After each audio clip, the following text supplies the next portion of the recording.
नमस्कार शेतकरी बांधवांनो, स्वागत आहे तुमचं आपल्या कृषी वार्ता मराठवाडा या यूट्यूब चॅनलमध्ये। शेतकरी बांधवांनो, बऱ्याच दिवसापासून आपण महाडीबीटीवर मिळणाऱ्या ठिबक सिंचन, तुषार सिंचन, कृषी यांत्रिकीकरण, फळबाग लागवड योजना यांच्या मिळणाऱ्या अनुदानाचा प्रतीक्षेत आहोत।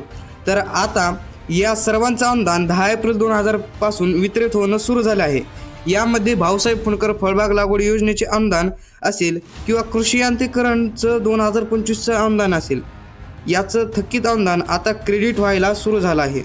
कृषी यांत्रिकीकरण म्हणजे ज्या शेतकरी बांधवांनी अवजारासाठी अर्ज केले आहेत त्यांना जवळपास 516 कोटी रुपये वितरित झाले आहेत आणि अजून 1,30,000 शेतकरी बांधव अनुदान मिळणं बाकी आहे।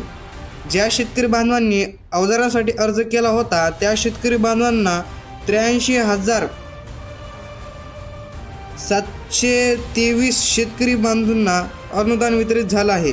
टोटल 1109 कोटी रुपयाचं अनुदान वितरण बाकी आहे। तसेच भाऊसाहेब फुंडकर योजनेमध्ये अर्ज केलेल्या 14,112 शेतकरी बांधवांना अनुदान मिळणं बाकी आहे आणि 2,473 शेतकरी बांधवांना बाकी आहेत।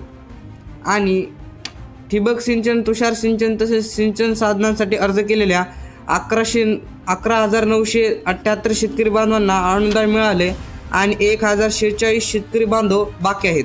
धन्यवाद शेतकरी बांधवांना। अशा शेतीविषयक माहितीसाठी आपल्या कृषी वार्ता मराठवाडा या यूट्यूब चॅनलला सबस्क्राईब करा। धन्यवाद।